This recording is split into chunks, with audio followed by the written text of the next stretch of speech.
Welcome back to Wake Up and Live with the Arts, or as we are calling it this evening, An Evening with Michael Laurenty and Friends. Now, Michael, we have another reading of a play that you have written coming up in just a moment, in which you and I will both wind up being participants. Tell us about this particular play. This play's called A Weary Plight. It was a show that I submitted for Cleveland Public Theater, and it's a story about a gentleman who wants to just write a play.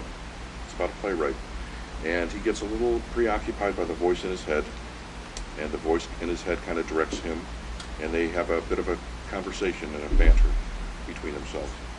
And the gentleman playing the part of the playwright is, to my left, Stephen Kinford. You are familiar with Stephen's work from having cast him as the director in Kiss. Exactly. Who had the good fortune of playing opposite Carolyn every night in rehearsals and performances and stuff like that there, which is the kind of part I'm trying to get.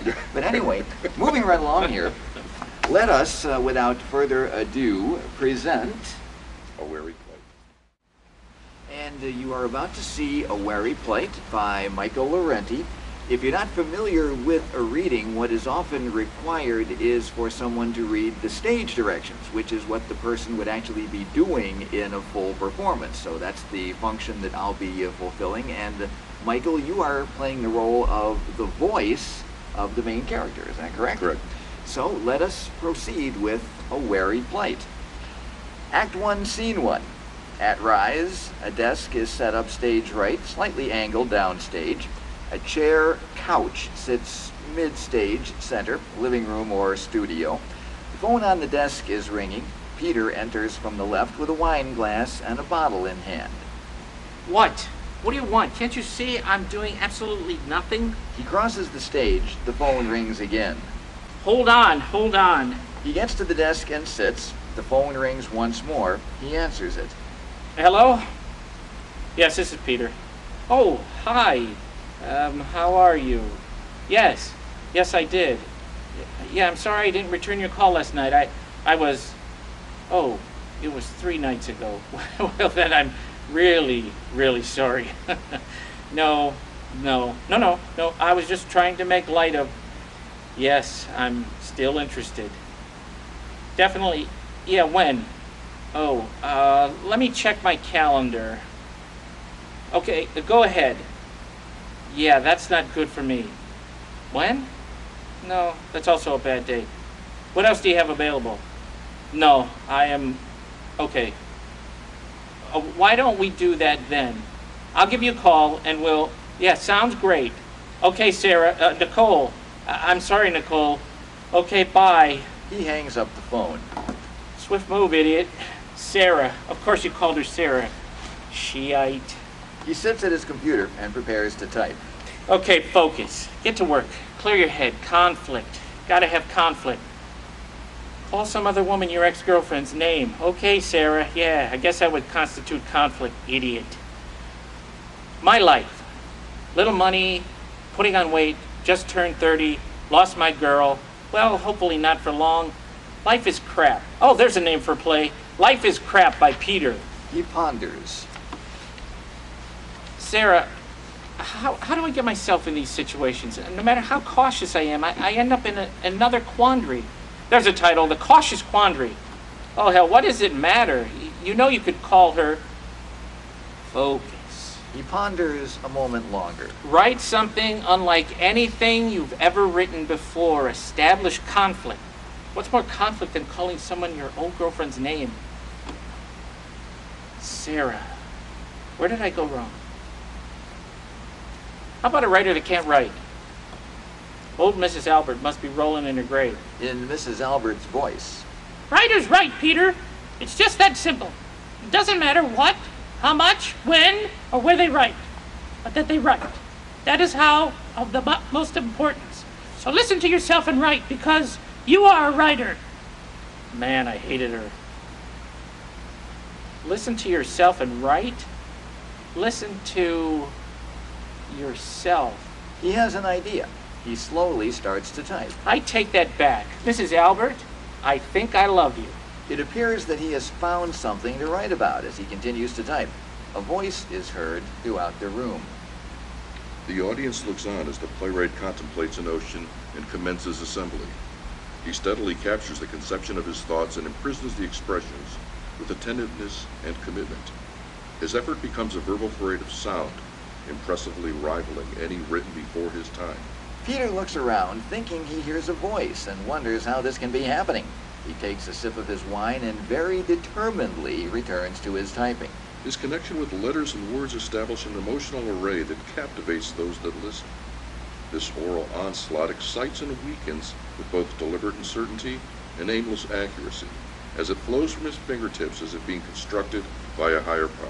Peter stops and looks around very curiously, but is determined to type on. He knows too well of the wary plight of which he has embarked. The journey's raw natural supremacy overtakes him at the core, while his subconscious is awakened as it mystifies rationale. Without warning, he connects to that cosmic entity that allows his inner passion to flow more freely than that of a cascading brook after a downpour from the heavens on a new spring morn. At last, the playwright and the universe are as one. Peter is baffled and overtaken by this vocal phenomenon, yet unmoved with his work. He attempts to shrug it off as he finishes the last bit of his drink. I don't know what's more disturbing, writing what I just wrote or hearing what I think I just heard. He ponders a moment and looks at his wine glass with obvious intention. Let's try something different. He ponders a moment longer and then starts to type. From his left enters a beautiful woman dressed in a red robe sipping a glass of wine. Wait a minute. That won't work. From his left enters a beautiful woman dressed in a red robe sipping a glass of wine. Let's try this again. Okay, Peter is shocked to hear his inner voice answer him aloud. What? I said okay. Did you just answer me? Who are you? What is going... Peter gets up and walks about the stage looking for someone, hoping that he does not find anyone. Who's there? Who's there? He returns to his desk and pours himself a glass of wine. He takes a sip. Please explain the issue of the red robe. Peter jumps up in shock. What the... Who are you? Your inner voice. My what? Your inner voice. It's complicated, but if you'd like me to explain... This is not possible. Sure it is. See, the idea is that you have, well, an idea, inspiration, creative initiative, or in your case, blind luck, whatever you want to call it. And then as your inner voice, I recite the thought. Get it? Yes, I get it. Then what's the problem? What's the problem? You're supposed to be in my head, not out here somewhere. Am I imagining you? How can we actually be communicating? I happen to be a little more outspoken than most. How can this be happening? Oh, please. You talk to yourself all the time. So why can't I always hear you? I've been writing for years. Honestly, before this, you really didn't write anything worth talking about. What do you mean? Shall we review? No, we don't need to review. Don't get me wrong. You think you have talent, and I agree, but your work prior, well... Great. Another critic. Oh, I'm sorry. I didn't see you carry any cheese to go along with that wine. You've got a bit of an edge to you. Yes, you do. Now, I'm talking to the voices in my head. Voice, not voices. That makes me feel so much better.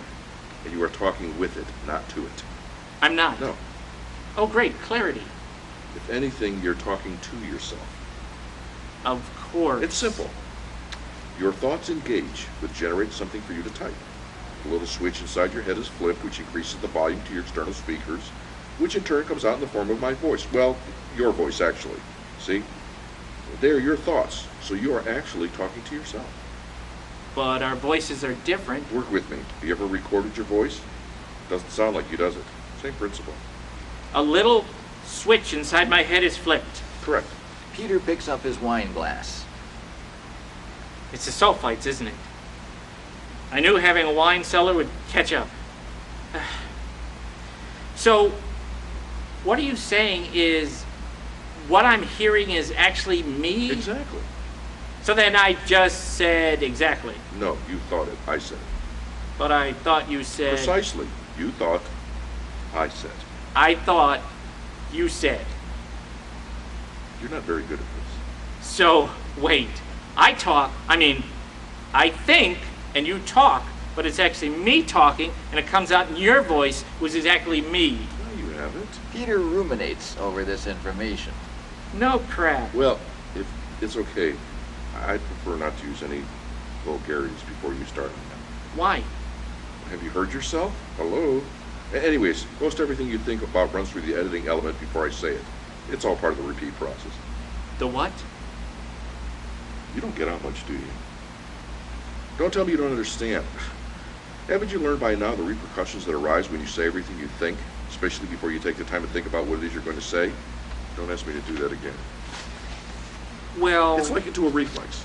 Let's say you stub your toe. You responded to a stimulus before you process that you stub your toe. Your reflex mechanism takes over. It's the same for your voice. Of course, not as quickly, but sometimes you just blurt out some outlandish nonsense and it doesn't have time to be processed through the editing element. Well, you sound ridiculous. Ridiculous? Yes. I doubt that. Okay. Ring, ring, ring, ring. Hello? Yes, this is Peter. Oh, hi. How are you? Yes. Yes, I did. I'm sorry I didn't return your call last night. It was 3 nights ago. Blah, blah, blah. I'll give you a call and we'll... Sounds great. Okay, Sarah. Nicole. I'm sorry, Nicole. See? Ridiculous. Okay, why didn't you intercept and send it through the editing thingy? Because it was much more fun listening to you sound like a fool. I really could have used you I there. really could have used you there. You're not good with relationships, are you? No, I guess I'm not. Are you going to continue talking as I write? It's not generally my nature to answer a question with a question. Are you going to write something worth saying? I thought you said... Correct again. You thought I said. Before moving on, though, would you explain the issue of the red robe? The red robe. You wrote, from his left enters a beautiful woman dressed in a red robe sipping a glass of wine. Oh, a red robe cannot sip a glass of wine. A beautiful woman can sip a glass of wine, but not a red robe. I see. Not bad. Thank you. You're welcome. Peter shakes his head in disbelief. He pauses for a few beats and then looks around as if waiting for something to occur. There's a long pause. Well, we're not waiting for me. Peter realizes that he needs to type. He starts. As this occurs, his words come to life on stage. She enters. From his left enters a beautiful woman sipping a glass of wine. She is wearing a flowing red robe that emphasizes the delicate features of her curvaceous figure and accentuates the distinguishable outlines of her apple blossoms. For what? Her apple blossoms. Try again. Her apple blossoms. Accentuates the distinguishable outlines of her apple blossoms. Her ample bosoms, not her apple blossoms. Oh, typo. It's not a typo. Sorry. Apple blossoms. Are you serious? I said I was sorry. I thought you edited. I do. Well, it's not working properly. I haven't looked at. By the way, how was flowing? What? Flowing red robe. I said she was wearing a flowing red robe instead of just a red robe. Did I type flowing red robe? Well, Please just say what's written. Isn't that what you're supposed to do? jeez. Flowing red robe. Sorry, already apologize for the apple bosoms. It's ample blossom. I mean, now you have me doing it. It's ample bosoms. Ample bosoms. You must admit it's funny. No, I do not. Not even a little? No, not even a little. Stop changing things. If you're gonna be here doing whatever it is you do, which I haven't quite figured out yet, just say what I write. Hey, already. Now, where were we? Peter, What? can we keep flowing? Is it on the page? I'm not sure. Let me spell it for you. F-L. I know how to spell I flowing. really think it would work better if the red robe were flowing. Fine. It is now a flowing red robe. And apple bosoms. And ample bosoms. I guess it is kind of funny. Is that proper English? Is it? Listen, Sorry. where were we? We were at... I'm not asking you, I'm just... All right, Mr. Touchy.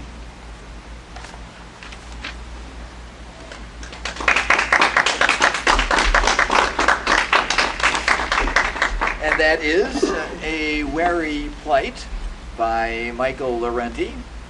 And I have to ask you, that is a fascinating concept of a writer talking to himself in the process of writing. Where'd you come up with that? Don't you just love it when people ask you where your inspiration comes from? I don't know. I don't really know what inspired me to write this. I was looking, Cleveland Public Theater, who I work with along with Cleveland State, they do a lot of things that are different and kind of on the edge and just kind of out there type things. And I wanted to write something that was different. And I wanted to write something that I would hope grab people's attention, try to make it comedic and a little fantasy at the same time. Is that not the bane of our existence as writers? Where do your ideas come from? It is, but I don't really question where they come from. I'm just very certainly happy that they do. And now let us meet the gentleman who played you or your alter ego, or exactly who did Stefan Kinford play? He played Peter. He played Peter the playwright. In KISS, he played David. Yes, the director. Mm-hmm. Yes. Actually, Steph and I have done a lot of theater together through the years, and I'm really privileged to know him, be his friend, be working with him. And now, in 60 seconds or less, the biography of Stefan Kinford. I started acting in grade school, and I also did a show in my 20s, and I was the grandfather in You Can't Take It With You in my 20s, because I play old really well. And I hope one day when I'm old to play old really well. But I've done a lot of stuff at Tri-C and other theaters, and I'm having a great time. And Michael, as he said, is a very great friend, great inspiration, along with everyone in the theater community. And what's on the docket for you in the near future? Hopefully another Laurenty play. Well, you heard the man. You got to go home. Something about women in flowing red robes with glasses of wine. And on that note, we'd like to close this evening. Now, if you would like to get in touch with Michael Laurenty and have him write a play for you, or do any of the various things that you do, where can folks get in touch with you? Email address is michael@samesa.org. That's SAMESA.org. And if anybody would like some information about your play, Everything, which unfortunately we didn't have time to discuss this evening, but that is one of your numerous creations. In 30 seconds or less, tell us about Everything. Well, Everything is a play about a mother and a daughter who are saddened by the loss of the father, and the daughter has moved back in with the mother, hoping to help, but the mother wants the daughter to move out and have a life of her own. And something occurs that causes them, allows them, blesses them both, so to speak, to both wake up and realize how important everything that happens in life is. You had a reading of this play very recently. How did that help you with its progress? Oh, it was at Middleburg Heights Library. It was absolutely wonderful. It was great. The folks read great. They got great reception from the audience, and it was a wonderful thing. And I wish we had about 3 more hours to continue with this discussion. Stefan, thank you so much for joining us this evening. Michael, we're going to send this off to the network, and you and I are getting a network gig out of this. Wonderful. We are. Great. And I will turn things back over to Sue Johnson to continue with Wake Up and Live with the Arts, so stay with us.